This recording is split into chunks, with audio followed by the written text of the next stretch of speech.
sa ating kasaysayan, hindi pa rin lahat ay nakaabot sa panahon ng 1986 EDSA Revolution. Kapapanganak pa lang ni Luan yan, actually. That's right. May paraan naman para maalala ang sakripisyo ng libo-libong dumagsa sa EDSA noon.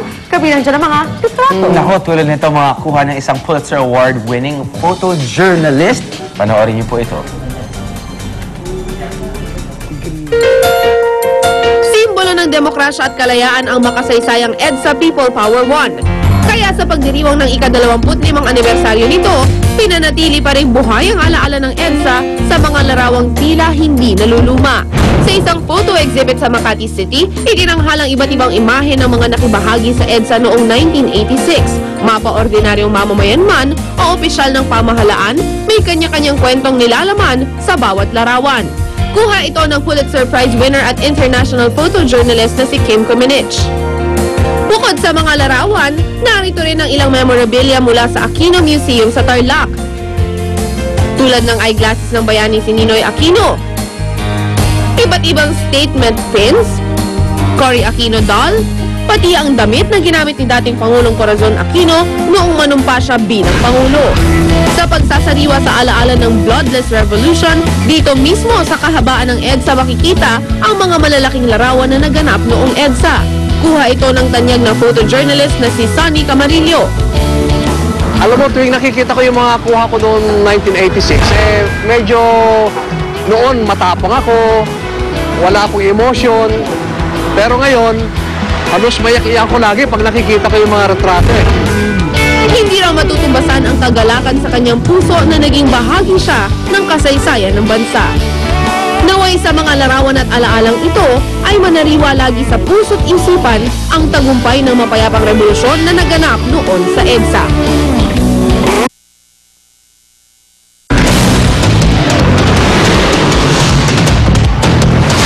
Ang mga unang balita sa umagang ito. 14 na OFW na naipit sa gulo sa Libya, ligtas ng nakatawid patungo sa Egypt.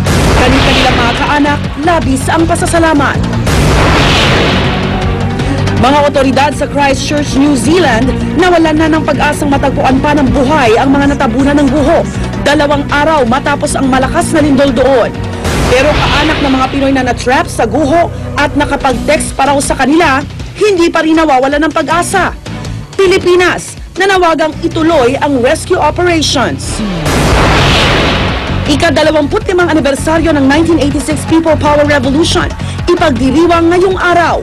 Ang mga pangyayari sa People Power Monument, ihahatid live.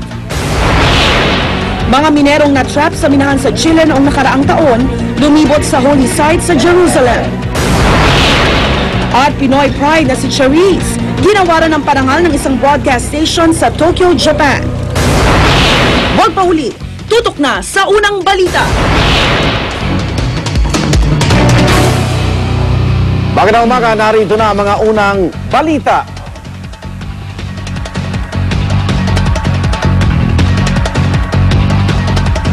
Umabot na sa 102 ang patay sa lindol sa Christchurch, New Zealand.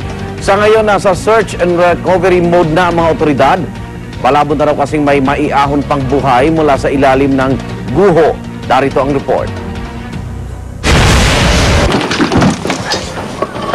Mga otoridad na mismo sa New Zealand ang nagsabi, malabo na raw ang tsansang may makikita pang buhay sa ilalim ng mga guho.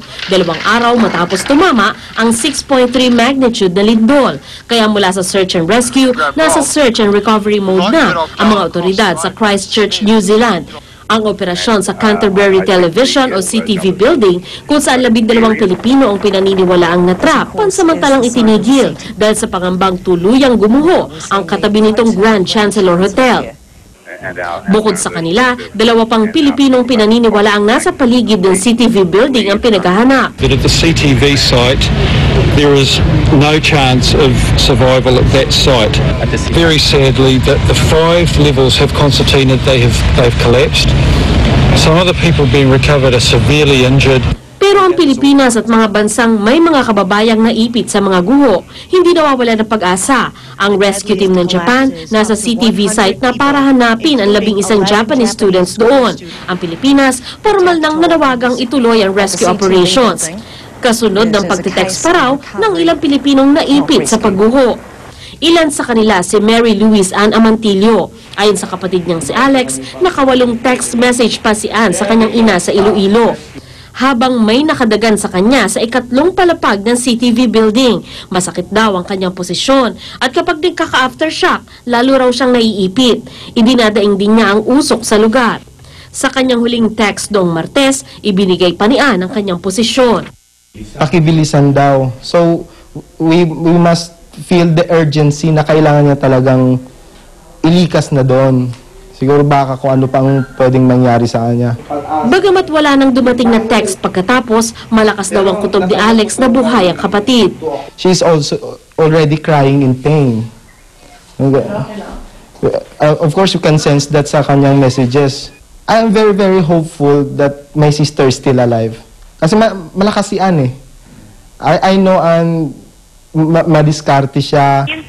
Nakausap naman ang GMA News ang grupong ito ng mga Pilipinong nakaligtas sa lindol. Estranghero noon sa isa't isa, pero matapos ang lindol, ngayon magkakasama sa iisang bahay. Sinisikap daw nilang makibalita sa lagay ng mga nawawalang kababayan. Sinubukan na po namin pumunta doon nung mismong naglindol, pero wala po talaga. Para sa unang balita, Sandra Aguinaldo reporting. Nagpunta naman sa tanggapan ng DFA ang pamilya ng isa sa mga nawawalang Pilipino sa lindol sa New Zealand. Malakas ang paniniwala ng mga kaanak ni Jewel Francisco na buhay pa ang kanilang mahal sa buhay. Darito ang report ni Steve Dailisan. Mula nang mabalitaan ng lindol sa New Zealand, di na mapakali at wala na ring tulog si Aling Jovi Francisco. Nakaharap siya madalas sa TV, internet at telepono para madaling makabalita sa sitwasyon sa New Zealand. Madalas daw siyang umiyak mag-isa pag naaalala ang sinapit ng anak na si Jewel na nag-aaral sa King's Education College para makakuha ng trabaho sa New Zealand. Positibo ang pamilya Francisco na buhay pa si Jewel. Monitor nga namin, pati nga nung anak ko, bumabalik naman daw. Titigil lang for a few hours, tapos ina-assess nila kung paano yung next move, tapos bumabalik naman daw. So, nag-train siya sa Red Cross, so alam niyang survival kaya malakas ang ko, tsaka malakas yung loob ng anak ko eh. Pagkapananghali kasamang GMA News, bumiyahe si Aling Jovi patungo sa tanggapan ng DFA para iproseso ang visa patungong New Zealand. Mahirap daw pero unti-unti niyang inihahanda ang sarili. Pagmulat niya, nandun ako. Kaming dalawa ng ate niya. Kami yung una niya makikita. Magmulat ng mata niya. Kahit anong mangyari. Agad naman silang inasikaso ng Consular Affairs at nabigyan ng endorsement sa New Zealand Embassy. Sunod na tinungo ni Aling Jovi ang OMWA para humingi ng tulong sa gastusin sa tiket sa eroplano. Kung saan bang, hanggang saan ang ng Kings, kung saan siya nag-aaral, kung hanggang saan ang responsibility nila sa anak ko. Kaya kung kasi tinanong ko kung talagang wala akong maasahan, we'll see. Sa tala ng DFA, 14 ang nawawalang Pinoy na hindi pa natatagpuan hanggang ngayon. Hindi pa po ito presumed dead. Hindi pa po. Hindi po tayo nawawala ng pag-asa. Sila po ay missing lamang. Binanggit po natin binanggit po ng ating team sa New Zealand authorities na kailangang ipagpatuloy yung paghahanap ng ating mga kababayan. Kabilang sa mga nawawala ang 7 nurse na nag-aaral ng Ingles sa gumuhong CTV building na sina Jessie Lloyd Redoble, John Christopher Chua, Ezra May Medalye, Emma Belanova, Jewel Francisco, Ivy Jane Cabonilas at Rhea May Sumalpong. Nawawala rin ang mga Pinoy na sina Elisa Torres, Mary Louise Ann Amontillo, Valquin Bensurto, Erica Nora, Lalaine Agatep, Rita Estrella at Hailey Concepcion. Sa statement ng Golden Summit Immigration Consultancy, ang agency na nagpadala sa mga nurse sa New Zealand, patuloy rin daw ang pakikipag-ugnayan nila sa pamilya ng mga biktima. Ang pinakamagandang gawin daw ngayon, magdasal at umasa sa isang milagro para sa kaligtasan ng mga natrap sa gumuhong gusali. Para sa unang balita, Steve Dailisan reporting. 14 na Pilipino na naipit sa gulo sa Libya, nakatawid na po sa Egypt. Pero dahil marami pa rin ang naiwan sa Libya, muling nakiusap sa gobyerno mga kaanak nila rito sa Pilipinas na bilisan ang paglilikas sa kanilang mga mahal sa buhay. Darito ang report ni Julio Segovia. Sa gitna ng madali ang paglilikas ng iba't ibang bansa sa kanilang mga mamamayan, Magandang balita na 14 na Pilipino na ang ligtas na nakatawid ng border ng Libya patungong Egypt. Pinakauna sa kanila si Engineer Jody Tovera, nakasama ang kanyang employer na lumikas mula Tobruk, Libya. Ayon kay DFA spokesman Assistant Secretary Ed Malaya, nasa Filipino Workers Resources Center na siya ng ating embahada sa Cairo. Okay naman ako. Bali, iniintay na lang nila yung 12 manggagaling sa border ng Egypt para makasabay ko puntang Pilipinas. Ang ligtas niyang pagtawid, labis na ipinagpasalamat ng kanyang mister. Sinabi nung taga DFA ni Admiral Tolentino na okay na yung misis mo doon, huwag kang mag-alala. Bukod kay Engineer Tovera, 13